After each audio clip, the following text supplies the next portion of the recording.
Olá, gente querida do coração verde e amarelo, contando com o seu like. Olha aí, clica já para não esquecer.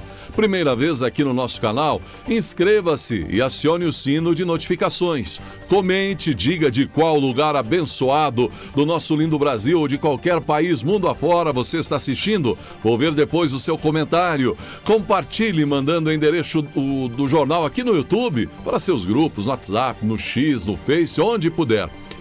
E vamos às notícias desta edição.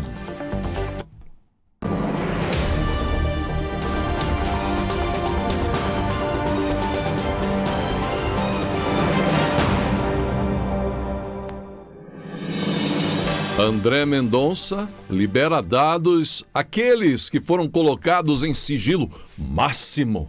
André Mendonça, fazendo história, libera os dados sigilosos do caso Master, de Vorcaro, celulares, a CPI do INSS e reverte decisão de Dias Toffoli no caso Master. Agora dizem que o bicho vai pegar. Você gostou ou não da decisão de André Mendonça? Afinal, ele vai contra a decisão do outro ministro, Dias Toffoli, que decretou sigilo total? Pois é, o ministro do STF, André Mendonça, autorizou que a CPMI do INSS tenha acesso aos dados obtidos por meio de quebras de sigilo na investigação sobre a roubalheira contra aposentados e pensionistas. E neste caso, envolvendo até quem? Gente do caso Master. Quem sabe vamos ficar sabendo tanta coisa agora do Daniel Vorcaro e seus amigos. A decisão reverte a entendimento anterior do ministro Dias Toffoli, que havia determinado que o material permanecesse sob a guarda do Davi Alcolumbre, da presidência do Senado. A medida agora foi tomada após pedido formal da própria comissão parlamentar, que solicitou a André Mendonça a devolução integral das informações e a revogação da decisão anterior. Entre os dados liberados estão conteúdos provenientes da quebra de sigilo fiscal, bancário e telemático do empresário Daniel Vorcaro, ex-proprietário do Banco Master. Também foi solicitado o compartilhamento de provas extraídas de aparelhos celulares ligados à investigação em curso no STF, sob a justificativa de conexão entre os fatos apurados no Supremo e os investigados no Congresso. No despacho, André Mendonça afirmou que o compartilhamento de dados probatórios, quando respeitados os limites constitucionais, constitui forma legítima de cooperação institucional. O ministro destacou que as CPIs possuem poderes de investigação semelhantes às de autoridades judiciais, incluindo a requisição de documentos e decretação de quebras de sigilo e análise do material obtido. Ele ressaltou ainda que a regularidade das quebras de sigilo já havia sido reconhecida, o que reforça a validade das provas reunidas e afasta questionamentos sobre sua legalidade. Bem, agora vamos ver o que sai desse celular de Vorcaro. Tem uns com medo de que vai sair a bunda de um ou outro poderoso. Meu pai! Não sabe porque a bunda é muito feia. Bem, melhor nem comentar. Mas uma grande revelação, certamente, bombástica revelação, essa boa notícia dada pelo ministro André Mendonça. E tem mais. Polícia Federal deve pedir quebra de sigilo de fundo ligado ao ministro Dias Toffoli em meio a investigações sobre Master. Saiu a bomba aí também na CNN, por exemplo. Polícia Federal suspeita de corrupção passiva de Dias Toffoli. As coisas vão vir a limpo agora. É só uma questão de tempo. E sobre a vida de André Mendonça e sobre a responsabilidade que ele tem, alguém comentou: caso Master, André Mendonça, segure a mão de Deus e vá, Mendonça.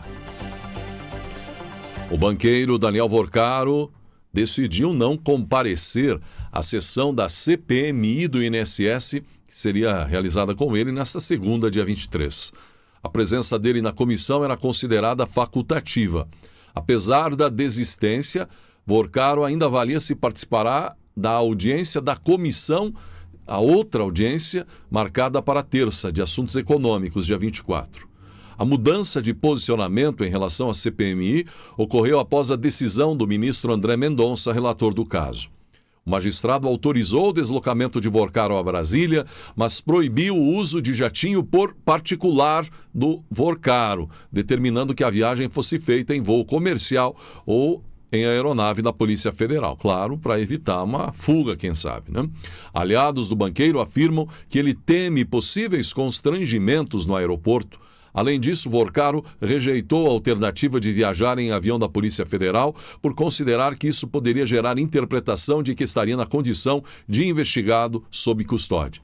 E na decisão, André Mendonça ressaltou que o comparecimento às sessões é opcional, cabendo exclusivamente ao próprio Vorcaro decidir se participará ou não das oitivas. Gente, alguém até criticou, André Mendonça, só que isso é questão legal, constitucional, previsão em lei.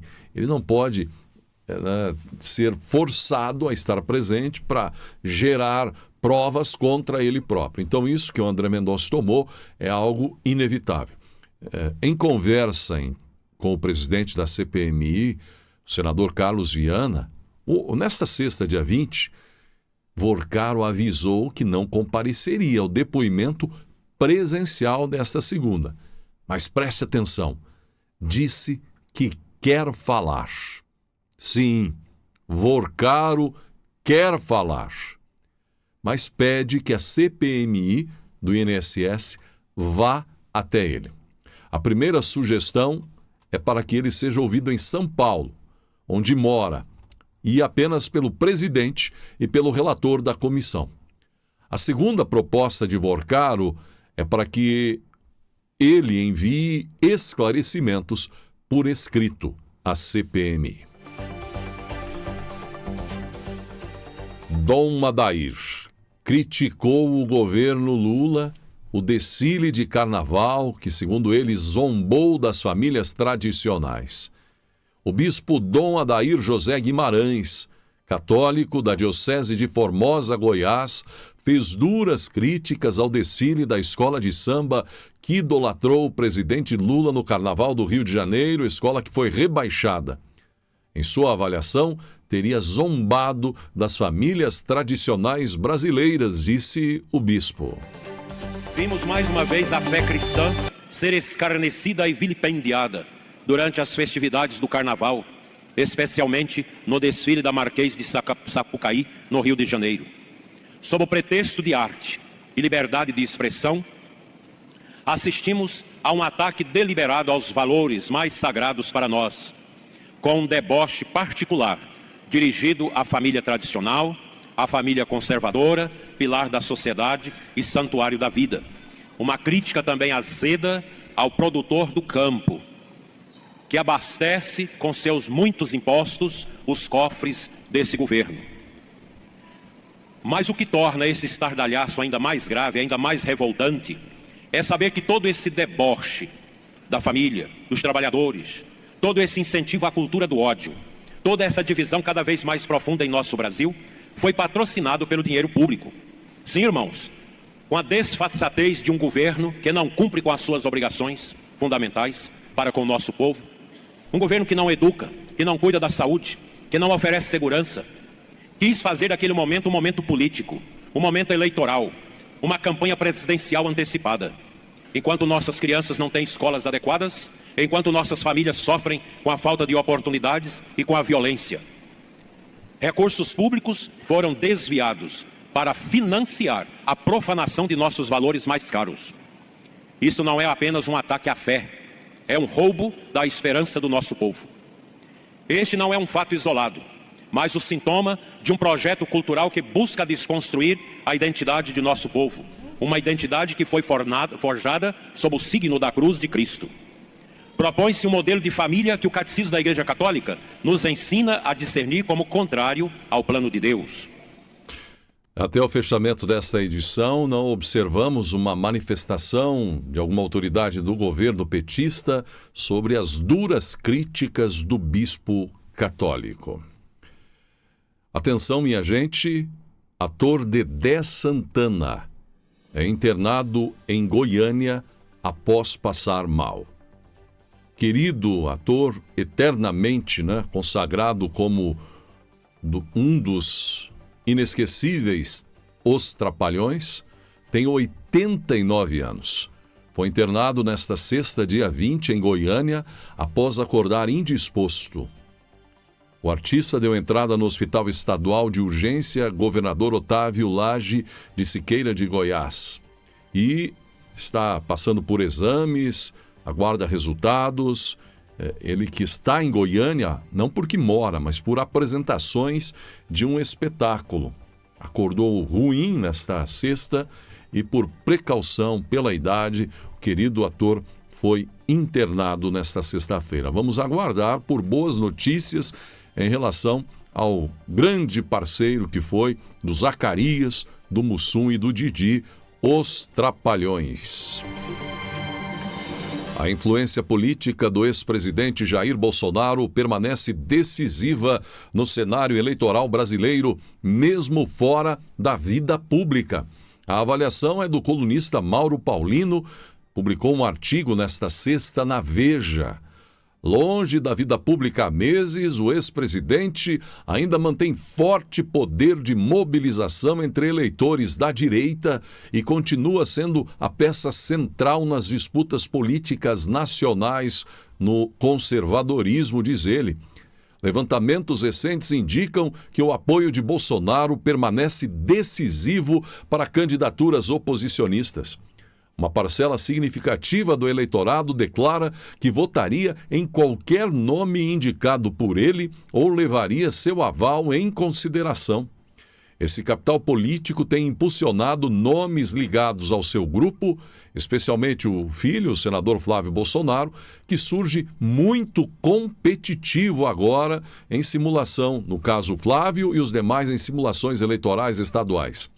Flávio, por exemplo, já aparece com desempenho expressivo tanto no primeiro quanto em cenários de segundo turno. Governadores e aliados também poderiam se beneficiar do mesmo efeito caso recebessem o apoio direto do ex-presidente Bolsonaro. Especialistas apontam que esse fenômeno representa um tipo raro de transferência imediata de votos, algo historicamente difícil de ocorrer no Brasil. Em eleições passadas, a construção de herdeiros políticos exigiu tempo e campanhas intensas de apresentação ao eleitorado, corrupção, muito gasto de dinheiro público e compra de votos. No caso de Bolsonaro, não. A identificação entre parte da base de Jair Bolsonaro e seus possíveis sucessores ocorre de forma mais rápida, impulsionada pela força simbólica e eterna, aparentemente, enquanto dure, da vida, do exemplo do ex-presidente Jair Bolsonaro, e pelo vínculo com pautas conservadoras, econômicas e religiosas. Um preso político, e de forma inédita no Brasil, um preso político que não é ladrão, não foi por corrupção.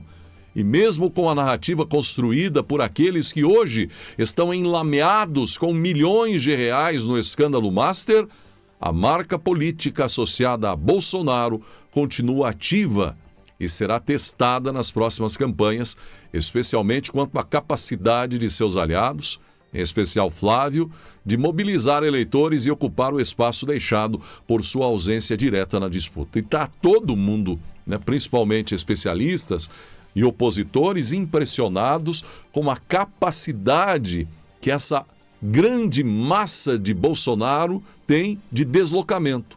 Agora, no caso do pai, para o filho pré-candidato. O presidente Lula pretende assinar neste sábado, dia 21, durante visita de Estado a Nova Delhi, um memorando de entendimento com o primeiro-ministro Narendra Modi voltado à cooperação em minerais críticos e terras raras. O documento de caráter técnico e científico não envolve cotas de produção ou compromissos de exportação. Trata-se de uma troca de experiências entre os dois países sobre o desenvolvimento dessas cadeias produtivas sem prazos ou metas vinculantes. Seria o primeiro acordo do tipo, ou será, firmado pelo Brasil nessa área. O contexto geopolítico pesa sobre a negociação.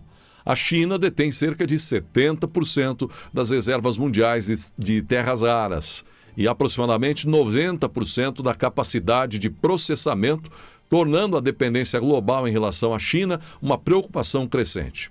Tanto o Brasil quanto a Índia possuem reservas relevantes. O Brasil é o segundo maior do mundo em reservas de terras raras.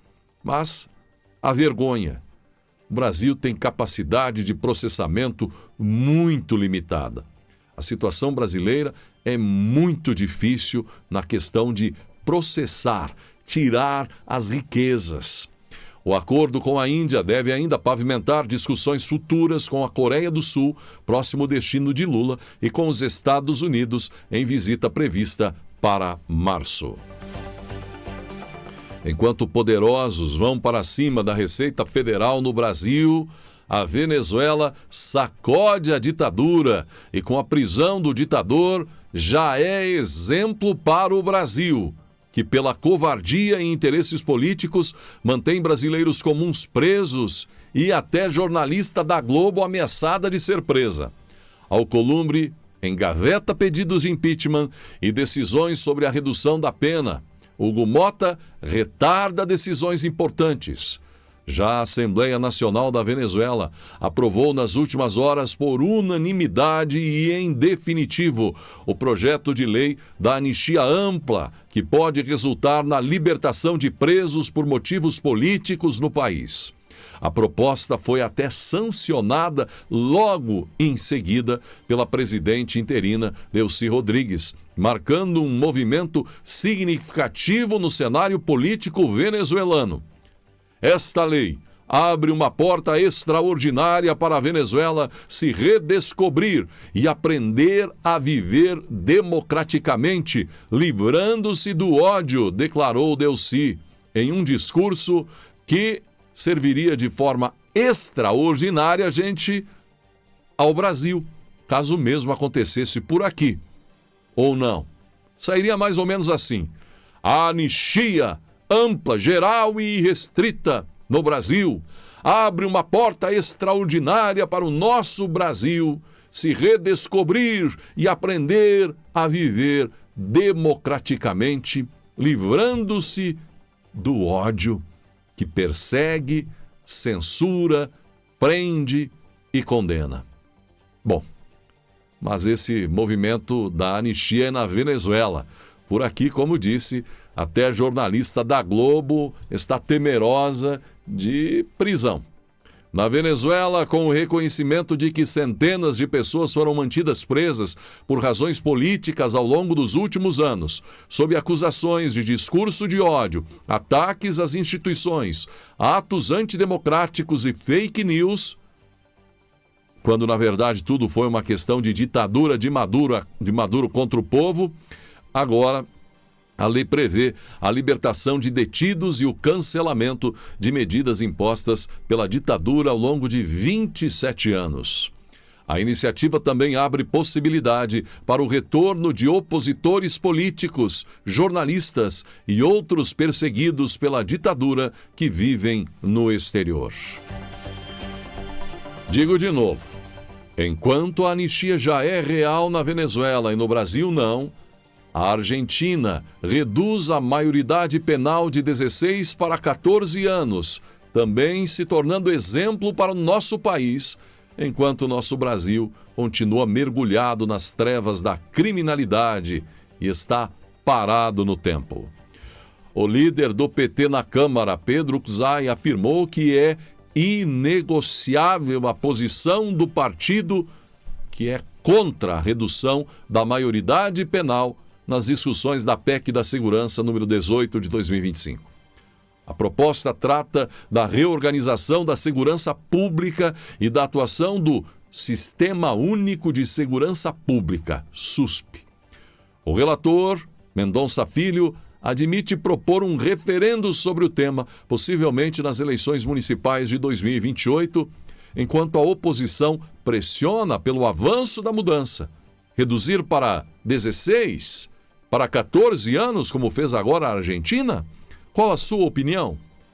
O governador Tarcísio de Freitas defende e seu aliado, deputado Derrite, discutem ele e Tarcísio a medida.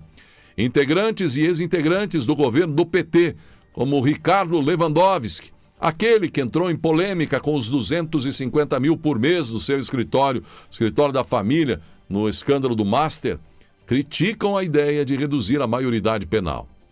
Já o presidente Lula fez vários discursos contra a ideia, onde disse estar cansado de ver a polícia tratando adolescentes como criminosos só porque roubam um celular.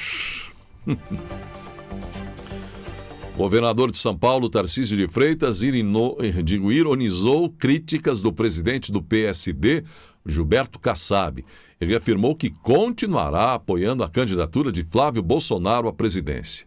A declaração ocorreu após questionamentos sobre uma suposta submissão política de Tarcísio ao ex-presidente Jair Bolsonaro. Sem citar diretamente Kassab, Tarcísio afirmou que há confusão entre lealdade e subordinação e que valores como amizade e compromisso têm sido raros na política. Ele reiterou que sempre declarou apoio ao candidato indicado por Bolsonaro e que manterá essa posição após a escolha do senador. O Flávio, não é? Como candidato agora. O governador, pré-candidato. O governador também defendeu a construção de um projeto político para o país e disse que o Brasil precisa de uma alternativa de longo prazo. A troca de críticas ocorre após Tarcísio desistir de disputar o Planalto, segundo Kassab, e optar por permanecer no projeto eleitoral ligado à pré-candidatura de Flávio Bolsonaro à presidência. Ministro do STF diz não ter medo de críticas por destinar lucros de seu instituto, sua empresa, ao dízimo e a obras sociais. Como sabemos, o ministro André Mendonça, do STF, ao contrário dos demais, um outro por ali, que Deus me livre, uma guerra contra o auditor, o fiscal da Receita, onde é que já se viu, inventou 1001 história para tentar fazer o quê? Perseguir quem supostamente teria entrado em contato com dados sigilosos do ministro da Família e não sei o que e tal. Outro diz que essa reação da semana, quase mandando para a cadeia auditores, autoridades da Receita Federal, seria para tentar fazer pesca probatória para daqui a pouco dizer não, a prova do contrato foi obtida de maneira ilegal e, portanto, está toda cancelada a investigação, o caso Master ou não sei o que do contrato de 129 milhões e assim por diante. Mas o André Mendonça virando exemplo dentro da Suprema Corte. E, sem dúvida, é desse modo que, daqui a pouco, a Carmen Lúcia, a senhora ministra, vai entrar em um táxi, como ela disse, não aguento mais entrar em táxi e ver que todo taxista fala mal da Suprema Corte. Calma, com o exemplo que André Mendonça está dando, em breve, a senhora Carmen Lúcia estará recebendo elogios ao STF dos taxistas.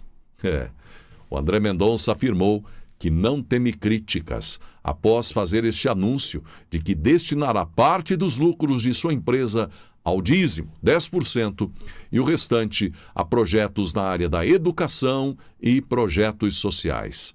A declaração foi feita durante um culto na Igreja Presbiteriana de Pinheiros, em São Paulo. Inclusive, ele é pastor, além de ministro do STF, pastor em São Paulo.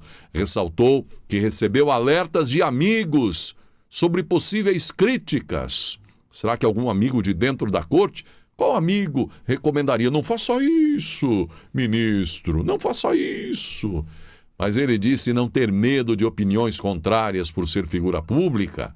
A declaração é essa. Veja o que o próprio André Mendonça declarou ainda antes de ser sorteado o relator do caso Master. Eu, com a minha esposa e sob as bênçãos dos meus filhos, decidimos que a nossa parte do Instituto ITRA será a consagração de um altar a Deus. Tudo o que vier possivelmente a dar de lucro e resultado, eu vou separar 10% para o dízimo e os 90% restante será investido em obras sociais e em educação. Enquanto ele mostra, diz que vai doar, vai oferecer e talvez não tenha nem receio de abrir o seu sigilo fiscal, outros que estão temerosos, não é? Fazendo isso aí, ó. O presidente da Unafisco teve que falar à Polícia Federal, falou por 1 hora nessa sexta, após criticar a operação determinada por Moraes contra auditores e fiscais da Receita Federal. E disse que a partir de agora não vai abrir mais a boca, não falará mais nada com a imprensa. É democracia isso ou o quê, né? O que o STF já descobriu sobre o vazamento da reunião envolvendo Toffoli e o caso Master? O vazamento da reunião sigilosa no STF, que tratou do relatório da Polícia Federal no caso Master, agravou o clima interno na corte e comprometeu a confiança entre os ministros. Uma semana depois, o que aconteceu?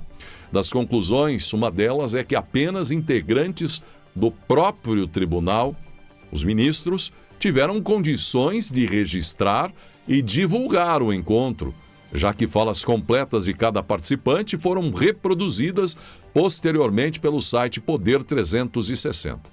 A conversa ocorreu em uma pequena sala de videoconferência ao lado do gabinete do ministro-presidente do STF, Edson Fachin, escolhida justamente para garantir sigilo. Havia 3 computadores conectados, um na sala, sem operador, e outros 2 pertencentes aos ministros Luiz Fux e André Mendonça. Ambos não estavam presentes fisicamente. Ambos negam qualquer envolvimento com o vazamento e levantam a hipótese de que a divulgação possa ter partido de ministros que manusearam celulares durante a reunião. Os ali presentes, toda hora mexendo de algum modo no celular. O episódio abalou a dinâmica interna do STF e praticamente eliminou a possibilidade de novas conversas confidenciais entre os integrantes da corte. Chegamos onde, meu Deus? Ninguém mais confia em ninguém. Nos bastidores, a avaliação é de que a estratégia adotada de fazer uma reunião secreta foi equivocada. Para um ministro ouvido, né, segundo as informações, saiu tudo isso na CNN, Metrópolis, Estadão, Folha.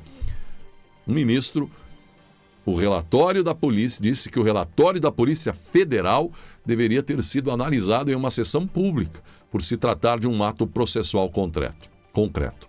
O tribunal agora aguarda a apresentação de novos relatórios da Polícia Federal, que trarão detalhes adicionais sobre o conteúdo encontrado no celular do banqueiro Daniel Vorcaro, contratos fabulosos, e a expectativa é de que essas informações ampliem a compreensão do caso e influenciem os próximos passos da investigação.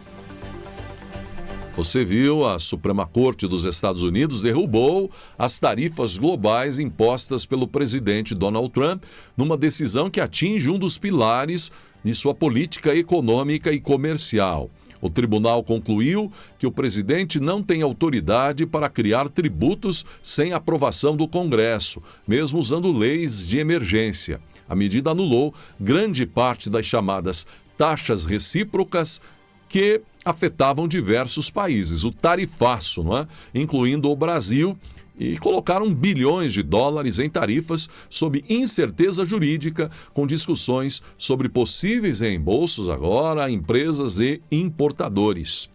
Após o resultado do julgamento, o presidente Trump reagiu duramente e classificou a decisão como uma vergonha.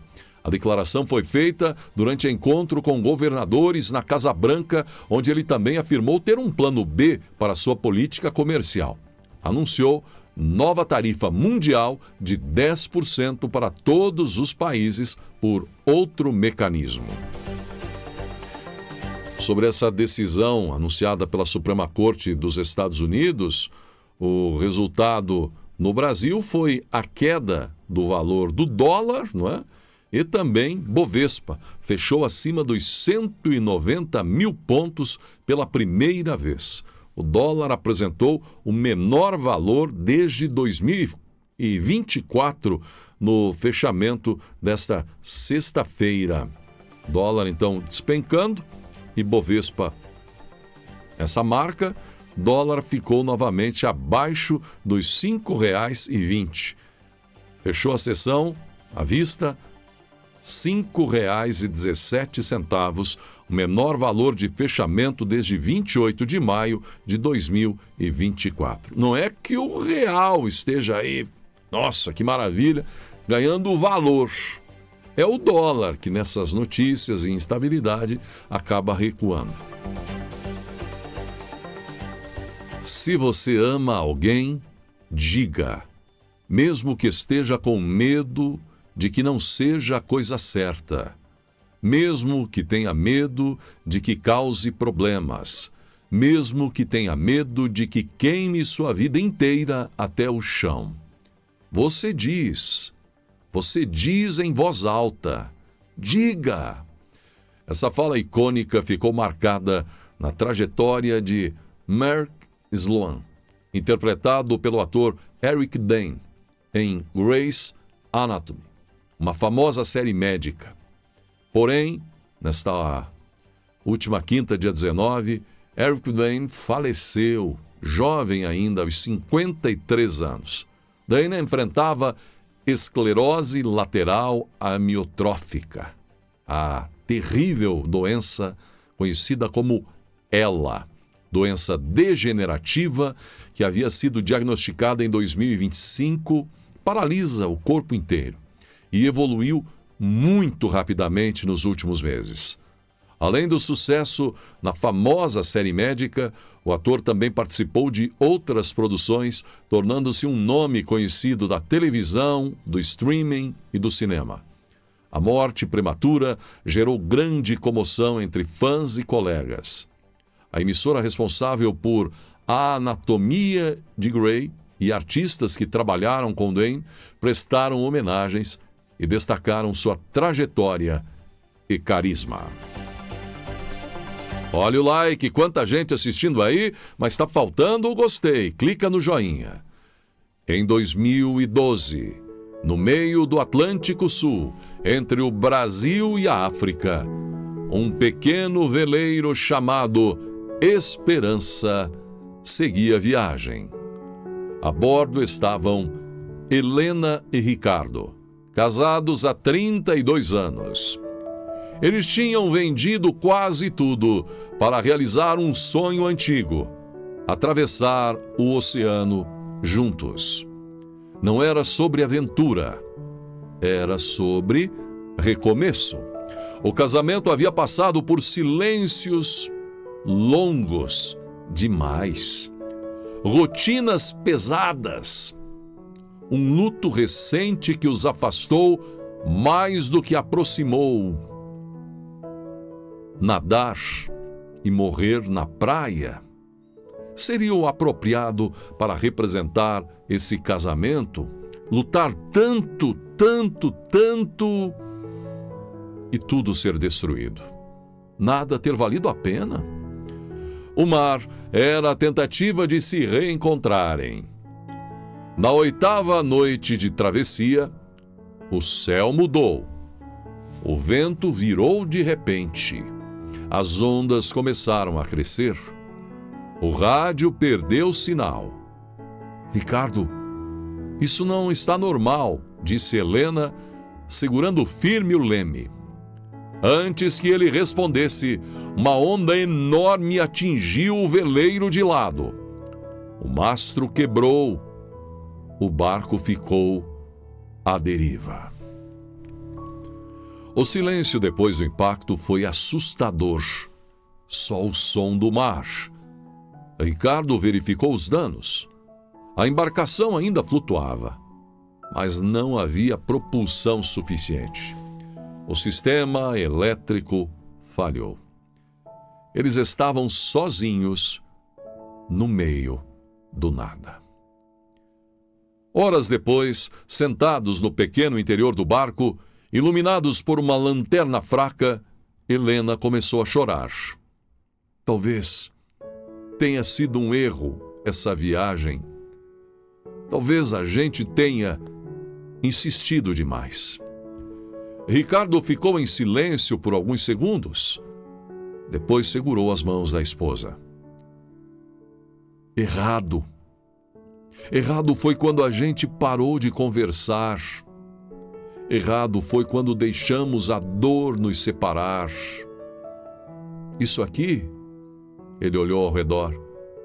Isso aqui é a primeira vez em anos que estamos realmente juntos. Helena respirou fundo. Eu tive medo de te perder depois que perdemos nossa filha. Achei que você tinha ido embora por dentro. Ricardo engoliu seco. Eu fiquei. Errei muito, mas não fui embora de você.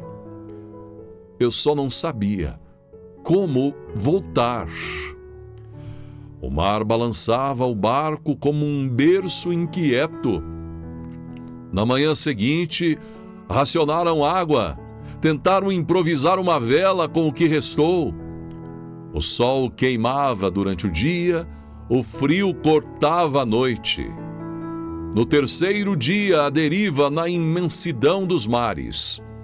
Helena passou mal por desidratação, leve ainda. Ricardo segurava o rosto dela com cuidado. Fica comigo. Fica comigo.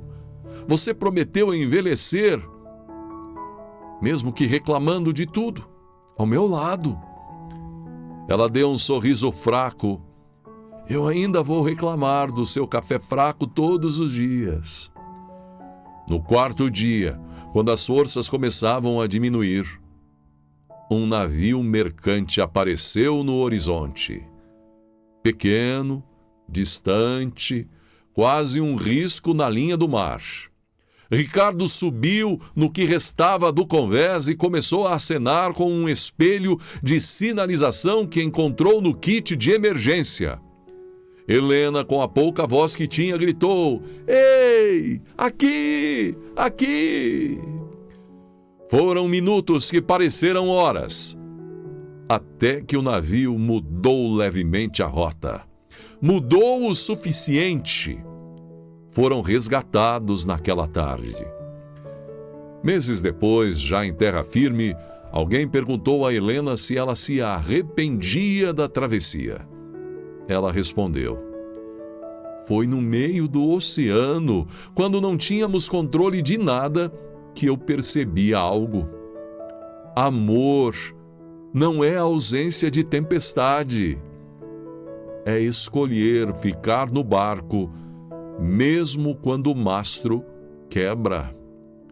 O marido Ricardo completou: E às vezes Deus deixa o vento destruir a vela só para ensinar a gente a segurar a mão um do outro e a mão do próprio Deus. No meio do mar, eles quase perderam tudo, mas foi ali que se encontraram de novo, porque há tempestades que não vêm para afundar, vêm para reconstruir. Que tal? E o seu casamento? A sua vida? Pense nisso. Sou o jornalista Cleiton Basso, independente, compromisso com a verdade. Obrigado, Brasil, pela audiência imensa. Obrigado, brasileiros do coração verde e amarelo no Brasil e no mundo afora assistindo a gente. Primeira vez no canal, inscreva-se, acione o sino de notificações, clica no like para o YouTube mandar para mais brasileiros o nosso trabalho. Um ótimo sábado e que Deus abençoe a você e a sua família.